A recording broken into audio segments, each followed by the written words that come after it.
കേരള നിയമസഭയുടെ ഹർജികൾ സംബന്ധിച്ച സമിതി കാസർഗോഡ് കളക്ടറേറ്റിൽ നടത്തിയ തെളിവെടുപ്പിൽ 31 പരാതികൾ പരിഗണിച്ചു. സമിതി ചെയർമാൻ ആന്റണി രാജു MLAയുടെ നേതൃത്വത്തിലായിരുന്നു തെളിവെടുപ്പ്.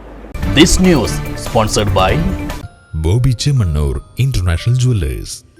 സാധാരണക്കാർ നൽകുന്ന നിയമപരമായ അപേക്ഷകളിലെ ന്യൂനതകൾ പരിഹരിച്ച് ശരിയായ രീതിയിൽ പരാതി പരിഹരിക്കാൻ ആവശ്യമായ നടപടികളും നിയമങ്ങളും നിർദ്ദേശിക്കാൻ ഉദ്യോഗസ്ഥർ തന്നെ മുൻകൈയെടുക്കണമെന്ന് കേരള നിയമസഭയുടെ ഹർജികൾ സംബന്ധിച്ച സമിതി chairman advocate Antony Raju MLA പറഞ്ഞു.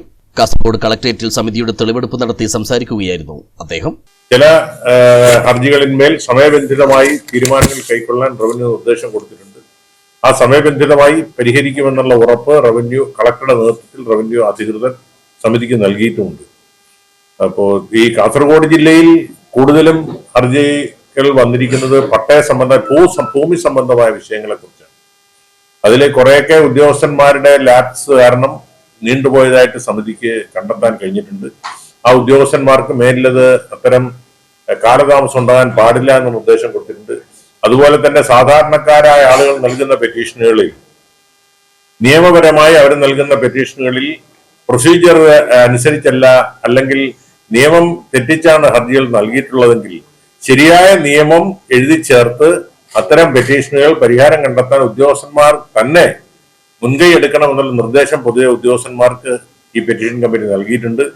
വർഷങ്ങളായി പട്ടയം ലഭിക്കാതെ കിടന്ന നിരവധി ഹർജികളിന്മേൽ സമയബന്ധിതമായി പട്ടയം നൽകുന്നതിനുള്ള നടപടികൾ പൂർത്തീകരിക്കാൻ സമിതിയുടെ തെളിവെടുപ്പിലൂടെ സാധിച്ചു. ജില്ലയിൽ നിന്നും ലഭിച്ച പരാതികളിൽ ഏറെയും ഭൂമിയുമായി ബന്ധപ്പെട്ടവയാണ്. ഇവയിൽ പലതും ഉദ്യോഗസ്ഥരുടെ അനാസ്ഥയെ തുടർന്ന് പരിഹാരമാകാതെ കിടക്കുന്നത് ശ്രദ്ധയിൽപ്പെട്ടിട്ടുണ്ട്. പുതിയ 10 പരാതികളടക്കം ആകെ 31 പരാതികൾ സമിതി പരിഗണിച്ചു. ജില്ലാ കലക്ടറുടെ നേതൃത്വത്തിൽ റവന്യൂ വകുപ്പിന്റെ പരാതികളിന്മേൽ സമയബന്ധിതമായ ഇടപെടൽ നടത്തുമെന്ന ഉറപ്പ് സമിതിക്ക് ലഭിച്ചുവെന്നും ആന്റണി രാജു MLA അറിയിച്ചു. ഇതുവരെ കാസർഗോഡ് ജില്ലയുമായി ബന്ധപ്പെട്ട വിവിധ വകുപ്പുകളിൽ ഉണ്ടായിരുന്ന പല ഹർജികളുടെയും ഹർജിക്കാരെയും വിളിച്ചു വരുത്തി ഉദ്യോഗസ്ഥന്മാരെയും വിളിച്ചു വരുത്തി തെളിവെടുപ്പ് നടത്തുകയും നിരവധി പെറ്റീഷനിൽ തീരുമാനം കൈക്കൊള്ളുകയും ചെയ്തു. 31 പെറ്റീഷനാണ് ഇന്ന് പരിഗണനയ്ക്ക് എടുത്തത്. വർഷങ്ങളായി പട്ടയങ്ങൾ ലഭിക്കാതിരുന്ന നിരവധി ഹർജികളിൽ സമയബന്ധിതമായി പട്ടയം കൊടുക്കുവാനുള്ള നടപടികൾ പൂർത്തിയാക്കാൻ ഇന്നത്തെ സമിതിയുടെ ഈ തെളിവെടുപ്പോടുകൂടി കഴിഞ്ഞിട്ടുണ്ട്.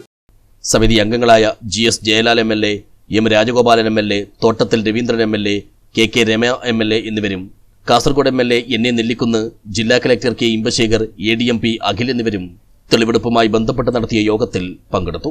News bureau, Kasaragod.